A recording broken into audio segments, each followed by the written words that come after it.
దేవుని నామమునకు మహిమ కలుగునుగాక. అనుదిన పరిశుద్ధ గ్రంథ పఠనం. ఏప్రిల్ 30. ప్రార్థన. దయగల తండ్రి, కృపగల దేవ, పరిశుద్ధుడానికి వందనాలు, స్తోత్రాలు. గడిచిన దినములు నీ కృపలో జ్ఞాపకం చేసుకుని మరొక నూతన దినం మా జీవితాలు మీరు ప్రవేశపెట్టారు. మీకు వందనాలు ప్రభా. ఈ దినం వాక్యం ద్వారా మాతో మాట్లాడి మమ్మల్ని బలపరచండి. వినిన వాక్యం మా హృదయాలు ఫలింపచేసి వాక్యానుసారమైన జీవితాలు మాకు దయచేయమని యేసుక్రీస్తు అతి పరిశుద్ధ నామములో అడిగి వేడుకొనిచున్నాం మా పరమ తండ్రి. ఆమెన్. మొదటి రాజుల గ్రంథం 21, 22 అధ్యాయములు. 21వ అధ్యాయము.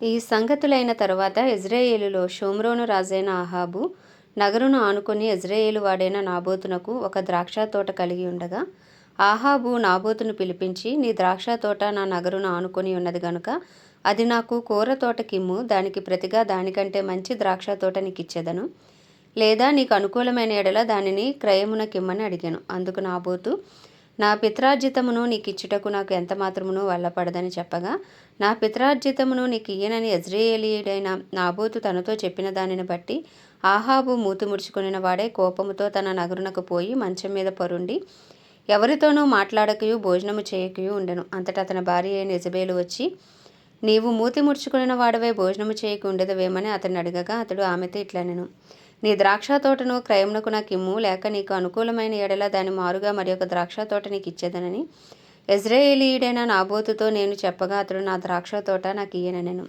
అందుకు అతని భార్య అయిన యెజబేలు, ఇశ్రాయేలీలో నీవిప్పుడు రాజ్య పరిపాలనము చేయుటలేదా? లేచి భోజనము చేసి మనస్సులో సంతోషముగా ఉండము. నేనే యెజ్రెయేలీయుడైన నాబోతు ద్రాక్ష తోట నీకు ఇప్పించదనని అతనితో చెప్పి అహాబు పేరట తాకీదు వ్రాయించి అతని ముద్రతో ముద్రించి ఆ తాకీదును నాబోతు నివాసం చేర్చిన పట్టణపు పెద్దలకును సామంతులకును పంపెను. ఆ తాకీదులో వ్రాయించినదేమనగా, ఉపవాస దినము జరగవలనని మీరు చాటించి నాబోతును జనుల ఎదుట నిలవబెట్టి, నీవు దేవునిని రాజును దూషించితివని అతని మీద సాక్ష్యం పలుకుటకు పనికిమాలిన 2 మనుషులను సిద్ధపరచుడి. తీర్పు ఆయన మీదట అతని బయటికి తీసుకుని పోయి రాళ్లతో చావగొట్టడి. అతని పట్టణపు పెద్దలను పట్టణమందు నివసించే సామంతులను యెజబేలు తమకు పంపిన తాకీదు ప్రకారము జరిగించిరి. ఎట్లనగా వారు ఉపవాస దినము చాటించి నాబోతును జనుల ఎదుట నిలవబెట్టిరి. అప్పుడు పనికిమాలిన 2 మనుష్యులు సమాజంలో ప్రవేశించి అతని ఎదుట కూర్చుని, నాబోతు దేవునిని రాజును దూషించినని జనులు సమక్షమున నాబోతు మీద సాక్ష్యం పలుకగా, వారు పట్టణమును బయటికి అతన్ని తీసుకుని పోయి రాళ్లతో చావగొట్టిరి. నాబోతు రాతి దెబ్బల చేత మరణమాయనని వారు యెజబేలునకు వర్తమానం పంపగా, నాబోతు రాతి దెబ్బల చేత మరణమాయనని యెజబేలు విని, నాబోతు సజీవుడు కాదు, అతడు చనిపోయిన కనుక నీవు లేచి యెజ్రెయేలీయుడైన నాబోతు క్రయమునకు నీకు ఇయ్యనొల్లకపోయినా అతని ద్రాక్ష తోటను స్వాధీనపరచుకొనమని అహాబుతో చెప్పాను. నాబోతు చనిపోయినని అహాబు విని లేచి యెజ్రెయేలీయుడైన నాబోతు ద్రాక్ష తోటను స్వాధీనపరచుకొనబోయాను. అప్పుడు యెహోవాకు తిష్బీయుడైన ఏలియాకు ప్రత్యక్షమై ఇలాగ సెలవిచ్చెను, నీవు లేచి షోమ్రోనులో ఉన్న ఇశ్రాయేలు రాజైన అహాబునొద్దకు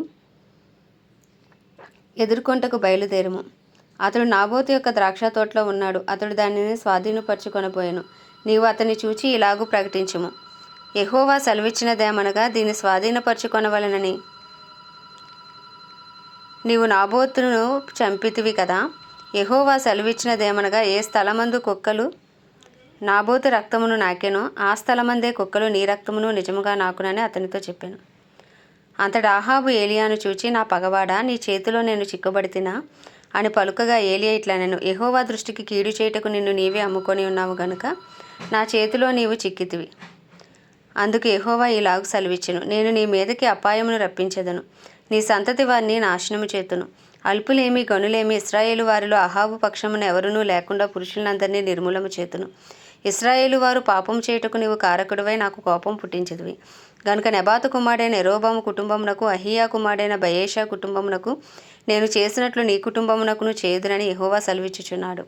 మరియు యెజబేలును గూర్చి యెహోవా సెలవిచ్చిన ఏమనగా, యెజ్రెయేలు ప్రాకారమునొద్ద కుక్కలు యెజబేలును తినివేయును, పట్టణమందు చచ్చు అహాబు సంబంధికులను కుక్కలు తినివేయును, బయటి భూములలో చచ్చువారిని ఆకాశ పక్షులు తినివేయును అని చెప్పెను. తన భార్య అయిన యెజబేలు ప్రేరేపణ చేత యెహోవా దృష్టికి కీడు చేయ తన్ను తాను అమ్ముకున్న అహాబు వంటి వాడు ఎవడనూ లేడు. ఇశ్రాయేలీల ఎదుట నిలవకుండా యెహోవా వెళ్ళగొట్టిన అమోరీల ఆచార రీతిగా విగ్రహములను పెట్టుకుని అతడు బహు హేయముగా ప్రవర్తించెను. అహాబు ఆ మాటలు విని తన వస్త్రములను చింపుకొని గోనెపట్ట కట్టుకుని ఉపవాసం ఉండి గోనెపట్ట మీద పరుండి వ్యాకుల పడుచుండగా యెహోవాకు తిష్బీడైన ఏలియాకు ప్రత్యక్షమై ఇలాగ సెలవిచ్చెను. ఆహాబు నాకు భయపడి వినయంగా ప్రవర్తించుట చూచితివా? నాకు భయపడి అతడు వినయంగా ప్రవర్తించుట చేత ఆ అపాయం అతని కాలమునందు సంభవింపకుండా ఆపి అతని కుమారుని కాలమునందు అతని కుటుంబీకుల మీదకి నేను దాన్ని రప్పించెదను. 22వ అధ్యాయం. సిరియన్లను ఇశ్రాయేలు వారును 3 సంవత్సరములు ఒకరితో ఒకరు యుద్ధము జరిగింపక మానిరి. 3వ సంవత్సరమందు యూదారాజు అయిన యెహోషాపాతు బయలుదేరి ఇశ్రాయేలు రాజు నొద్దకు రాగా ఇశ్రాయేలు రాజు తన సేవకులను పిలిపించి, రామోత్ గిలాదు మనదని మీరు ఎరుగుదురు. అయితే మనము సిరియా రాజు చేతిలో నుండి దాన్ని తీసుకొనక ఊరకున్నామని చెప్పి యుద్ధము చేయుటకు నాతో కూడా నీవు రామోత్ గిలాదునకు వచ్చేదవా అని యెహోషాపాతును అడిగాను.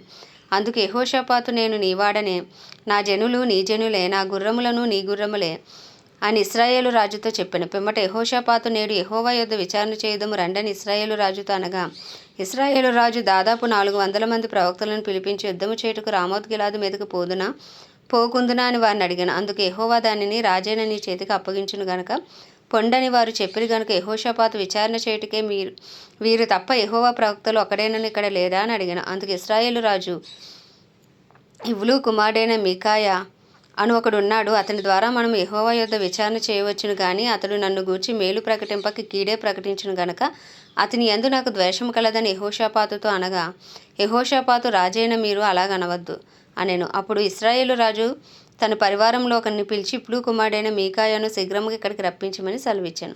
ఇశ్రాయేలు రాజును యూదారాజుకు యెహోషాపాతును రాజవస్త్రములు ధరించుకుని షోమ్రోను గవిని దగ్గర ఉన్న విశాల స్థలమందు గద్దెల మీద ఆసీనులై ఉండి ప్రవక్తలందరూ వారి సమక్షమందు ప్రకటన చేయుచుండగా కెనియా నా కుమారుడైన సిద్కియా ఇనుప కొమ్ములు చేయించుకుని వచ్చి వీటి చేత నువ్వు సిరియన్లను పొడిచి నాశనం చేతువని యెహోవా సెలవిచ్చుచున్నాడని చెప్పాను. ప్రవక్తలందరూ ఆచపుననే ప్రకటన చేయుచు, యెహోవా రామోత్ గిలాదును రాజువైన నీ చేతికి అప్పగించును గనుక నీవు దాని మీదకి పోయి జయముందుదు అని చెప్పిరి. మీకాయాను పిలువబోయిన దూత, ప్రవక్తలు ఏకంగా రాజుతో మంచి మాటలు పలుకుచున్నారు గనక నీ మాట వారి మాటకు అనుకూలపరచమని అతనితో అనగా మీకాయా, యెహోవా నాకు సెలవిచ్చినదేదో ఆయన జీవముతోడు నేను దానినే పలుకుదుననెను. అతడు రాజు నొద్దకు వచ్చినప్పుడు రాజు, మీకాయా నీవేమందువు? యుద్ధము చేయుటకు మేము రామోత్ గిలాదు మీదకి పోకుందమా అని అడగగా అతడు, యెహోవా దాన్ని రాజువైన నీ చేతికి అప్పగించును గనుక నీవు దాని మీదకి పోయి జయముందుదు అని రాజుతో అనెను. అందుకు రాజు, నీ చేత ప్రమాణం చేయించి యెహోవా నామమును బట్టి నిజమైన మాటలే నీవు నాతో పలుకవలసినదని నేను ఎన్ని మారులు నీతో చెప్పితేనని రాజు సెలవీయగా అతడు, ఇశ్రాయేలీలందరినూ కాపరి లేని గొర్రెల వలనే కొండల మీద చెదిరి ఉందిట నేను చూచితిని. వారికి యజమానుడు లేడు, ఎవరి ఇంటికి వారు సమాధానముగా వెళ్ళవలసినదని యెహోవా సెలవిచ్చెనని చెప్పాను. అప్పుడు ఇశ్రాయేలు రాజు యెహోషాపాతును చూచి, ఇతడు నన్ను గూర్చి మేలు పలకక కీడే ప్రవచించునని నేను నీతో చెప్పలేదా అనగా మీకాయి ఇట్లనెను, యెహోవా సెలవిచ్చిన మాట ఆలకించుము. యెహోవా సింహాసనాసీనుడై ఉండగా పరలోక సైన్యమంతయు ఆయన కుడిపార్శ్వమున ఎడమపార్శ్వమున నిలిచి ఉండుట నేను చూచితిని. ఆహాబు రామోత్ గిలాదు మీదకు పోయి అక్కడ ఓడిపోవునట్లుగా ఎవడు అతనిని ప్రేరేపించునని యెహోవా సెలవీయగా ఒకడు ఈ విధముగాను మరి ఒకడు ఆ విధముగాను యోచన చెప్పుచుండిరి. అంతలో ఒక ఆత్మ ఎదుటికి వచ్చి యెహోవా సన్నిధిని నిలవబడి, నేను అతనిని ప్రేరేపించదనగా యెహోవా ఏ ప్రకారము నీవు అతన్ని ప్రేరేపించదని అతను అడిగాను. అందుకు అతడు, నేను బయలుదేరి అతని ప్రవక్తల నోట అబద్ధమాడు ఆత్మగా ఉందునని చెప్పగా ఆయన, నీవు అతన్ని ప్రేరేపించి జయమునందుదువు, పోయి ఆ ప్రకారము చేయమని అతనికి సెలవిచ్చాను. యెహోవా నిన్ను గూర్చి కీడు యోచించి నీ ప్రవక్తల నోట అబద్ధమాడు ఆత్మను ఉంచి ఉన్నాడు. మీకాయ ఇట్లనగా కెనయా నా కుమారుడైన సిద్కియా అతని దగ్గరకు వచ్చి నీతో మాట్లాడటకు యెహోవా ఆత్మ నా యొద్ద నుండి ఏ వైపునకు పోయినని చెప్పి మీకాయను చెంప మీద కొట్టెను. అందుకు మీకాయ, దాగుకొంటకే నీవు ఆయా గదుల్లోనికి చొరబడు నాడు అది నీకు తెలియవచ్చునని అతనితో చెప్పాను. అప్పుడు ఇశ్రాయేలు రాజు మీకాయను పట్టుకుని తీసుకుని పోయి పట్టణపు అధికారి అయిన ఆమోనునకు రాజకుమారుడైన యోవాషునకును అప్పగించి బందీగృహంలో ఉంచి మేము క్షేమముగా తిరిగి వచ్చే వరకు అతని కష్టమైన అన్నము నీళ్లు ఈయుడని ఆజ్ఞ ఇచ్చెను. అప్పుడు మీకాయి ఇలాగు చెప్పెను, సకల జనులారా నా మాట ఆలకించుడని చెప్పెను. రాజువైన నీవు ఏమాత్రమైనను క్షేమంగా తిరిగి వచ్చిన యెడల యెహోవా నా చేత పలుకలేదు. ఇశ్రాయేలు రాజును యూదారాజుకు యెహోషాపాతును రామోత్ గిలాదు మీదకి పోవుచుండగా ఇశ్రాయేలు రాజు, నేను మారువేషం వేసుకుని యుద్ధములో ప్రవేశించెదను, నీవైతే నీ వస్త్రములు ధరించుకుని ప్రవేశించమని యెహోషాపాతుతో చెప్పి మారువేషం వేసుకుని యుద్ధమునందు ప్రవేశించెను. సిరియా రాజు తన రథముల మీద అధికారులైన 32 అధిపతులను పిలిపించి, అల్పులతోనైనను గనులతోనైనను మీరు పోట్లాడవద్దు, ఇశ్రాయేలు రాజుతో మాత్రమే పోట్లాడమని ఆజ్ఞ ఇచ్చి ఉండగా రథాధిపతులు యెహోషాపాతును చూచి ఇతడే ఇశ్రాయేలు రాజు అనుకుని అతనితో పోట్లాడటకు అతని మీదకు వచ్చిరి. యెహోషాపాతు కేకలు వేయగా రథాధిపతులు అతడు ఇశ్రాయేలు రాజు కాదన్నట్లు గుర్తుపట్టి అతని తరుముట మానివేసిరి. పిమ్మట ఒకడు తన విల్లు తీసి గురి చూడకే విడవగా అది ఇశ్రాయేలు రాజుకు కవచపు కీలు మధ్యన తగిలిన గనుక అతడు నాకు గాయమైనది, రథము త్రిప్పి సైన్యంలో నుండి నేను అవతలికి తీసుకుని పొమ్మని తన సారథితో చెప్పెను. నాడు యుద్ధం బలముగా జరుగుచున్నప్పుడు రాజును సిరియన్ల ఎదుట అతని రథం మీద నిలువబెట్టిరి. అస్తమయమందు అతడు మరణమాయను. తగిలిన గాయంలో నుండి అతని రక్తము కారి రథములో మడుగు కట్టెను. సూర్యాస్తమయ సమయమందు దండువారందరూ తమ తమ పట్టణములకును దేశములకును వెళ్ళిపోవచ్చునని ప్రచురమాయను. ఈ ప్రకారము రాజు మరణమే షోమ్రోను కొనిపోబడి షోమ్రోన్లో పాతిపెట్టబడెను. వేశ్యలు స్నానం చేయుచుండగా ఒకడు ఆ రథమును షోమ్రోను కొలంలో కడిగినప్పుడు యెహోవా సెలవిచ్చిన మాట చొప్పున కుక్కలు వచ్చి అతని రక్తము నాకెను. ఆహాబు చేసిన ఇతర కార్యములను గూర్చి, అతడు చేసిన దాని అంతటిని గూర్చి, అతడు కట్టించిన దంతపు ఇంటిని గూర్చి, అతడు కట్టించిన పట్టణములను గూర్చి ఇశ్రాయేలు రాజుల వృత్తాంతముల గ్రంథమందు వ్రాయబడి ఉన్నది. ఆహాబు తన పితరులతో కూడా నిద్రించగా అతని కుమారుడైన అహజ్యా అతనికి మారుగా రాజాయను. ఆసా కుమారుడైన యెహోషాపాతు ఇశ్రాయేలు రాజైన అహాబు ఏలుబడిన 4వ సంవత్సరమును యూదాను ఏలనారంభించెను. యెహోషాపాతు ఏలనారంభించినప్పుడు అతను 35 ఏండ్ల వాడే. యెరూషలేములో 25 ఏండ్లు ఏలెను. అతని తల్లి పేరు అజూబా. ఆమె షిల్హీ కుమార్తె అయి ఉండెను. అతడు తన తండ్రి అయిన ఆసా యొక్క మార్గములన్నింటినీ అనుసరించి యెహోవా దృష్టికి అనుకూలముగా ప్రవర్తించుచూ వచ్చెను. అయితే ఉన్నత స్థలములను తీసివేయలేదు. ఉన్నత స్థలముల్లో జనులు ఇంకను బలులు అర్పించుచూ ధూపం వేయుచూ ఉండరు. యెహోషాపాతు ఇశ్రాయేలు రాజుతో సంధి చేసెను. యెహోషాపాతు చేసిన ఇతర కార్యములను గూర్చి, అతను కనపరిచిన బలమును గూర్చి, అతడు యుద్ధమును చేసిన విధమును గూర్చి యూదా రాజుల వృత్తాంతముల గ్రంథమందు వ్రాయబడి ఉన్నది. తన తండ్రి అయిన ఆసా దినములలో శేషించి ఉండిన పురుషగాములను అతడు దేశంలో నుండి వెళ్ళగొట్టెను. ఆ కాలమందు ఏదోము దేశముకు రాజు లేకపోయెను. ప్రధాని అయిన ఒకడు రాజ్యపాలనము చేయుచుండెను.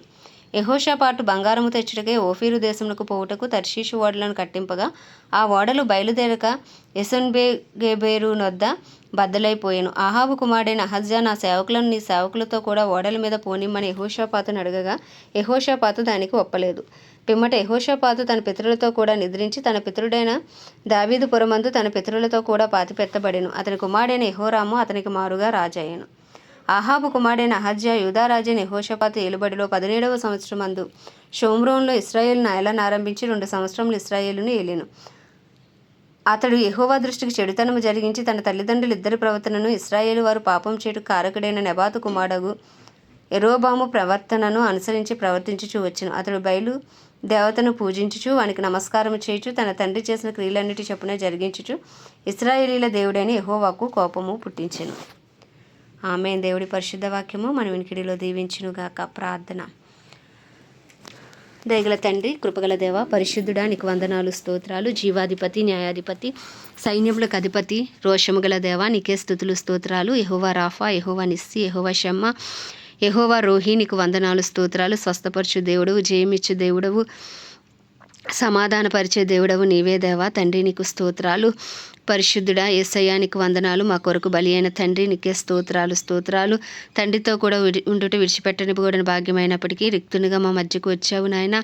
అయ్యా నాయన, కొరడా దెబ్బలు తిన్నాము నాయన. ఆఖరి రక్త బిందు వరకు చిందించావు. మా సమాధానార్థమైన శిక్షను భరించావు. మా పాప పరిహారార్థ బలిగా, ప్రాయశ్చిత్తార్థ బలిగా మా కొరకు బలి అయిన యేసయ్యా నీకు వందనాలు, స్తోత్రాలు. నీ పరిశుద్ధ రక్తాన్ని, అమూల్యమైన రక్తాన్ని అయ్యా ఉదయకాలం ఆశ్రయిస్తున్నాం. మా అపరాధములు, మా పాపములు, మా దోషములు, మా అతిక్రమములను అయ్యా తండ్రి మరి తలంపుల ద్వారా, ఆలోచన ద్వారా, చేతల నడకలు, వినికిడి మాటలు, చూపుల ద్వారా తెలిసి తెలియక చేసిన ప్రతి అపరాధమును నీ సన్నిధిలో ఒప్పుకొనిచున్నాము. నీ రక్తాన్ని ఆశ్రయిస్తున్నాము. కడగండి, శుద్ధీకరించండి నాయన. నీ సన్నిధిలో నిందారహితంగా నిలవబెట్టండి. నీతిమంతులుగా మమ్మల్ని తీర్చండి ప్రభా. పరిశుద్ధాత్ముడా, మిమ్మల్ని అయ్యే ఉదయకాలమున నాయన మిమ్మల్ని ఆశ్రయిస్తున్నాము. మాలోనికి రండి, మమ్మల్ని బలపరచండి. ఆత్మానుసారులుగా జీవించే కృపను దయచేయండి. జ్ఞాన వివేకములకు ఆధారము ఆత్మవు అయ్యా తెలివిని అనుగ్రహించే ఆత్మవు నీకే వందనాలు. పరిశుద్ధాత్ముడా, అయా బలముగా మాలో నుండి మమ్మల్ని నడిపించమని వేడుకొనిచున్నాం. వాక్యమే ఉన్న దేవా నీకే వందనాలు, స్తోత్రాలు. ఆ వాక్యానుసారంగా జీవించడానికి నీ కృపను దయచండి. విన్న వాక్యం మా హృదయాలు ఫలింపచేయండి. అయ్యా నీ వాక్యం మా పాదములకు దీపం, మా త్రోవకు వెలుగునైనా. మనుష్యుడు రొట్టె వలన కాదు కానీ దేవుని నోట నుండి వచ్చి ప్రతి మాట వలన బ్రతుకునన్నావు ప్రభా. అయ్యా నీ వాక్యము ద్వారా మమ్మల్ని నింపండి. సమృద్ధి వాక్యంతో మమ్మల్ని నింపి ప్రభా అయ్యా నీ చిత్తానుసారులుగా మమ్మల్ని నడిపించమని ప్రార్థిస్తున్నాం. నా ప్రాణమ యెహోవాను సన్నతించమని ఆయన చేసిన ఉపకారంలో దేనిని మరవద్దన్నావు ప్రభా. అయ్యా ఉదయకాలమున నాయన అయ్యా మా జీవితాల్లో మీరు చేసిన ప్రతి మేలును బట్టి, ఉపకారం బట్టి మీకు వందనాలు, స్తోత్రాలు. మీరు ఇచ్చిన ఆరోగ్యమును, ఆయుష్ను బట్టి అయ్యా మీరు ఇచ్చిన సమస్తమును బట్టి మీకు కృతజ్ఞతాస్తుతులు చెల్లించుకుంటున్నాం. మేమేమై ఉన్నామో నీ దయ వలనే, నీ కృప వలనే, నీ కనికరం వలనే అయ్యా నీ ప్రేమ వలనే తండ్రి నీకు వందనాలు. చివరిగా నీ కృపాసనం మీద నీ కృప కొరకు వేడుకుంటున్నాం. అయ్యా మాపై నీ కృప కలుగును గాక, మా కుటుంబాలపై నీ కృప కలుగును గాక.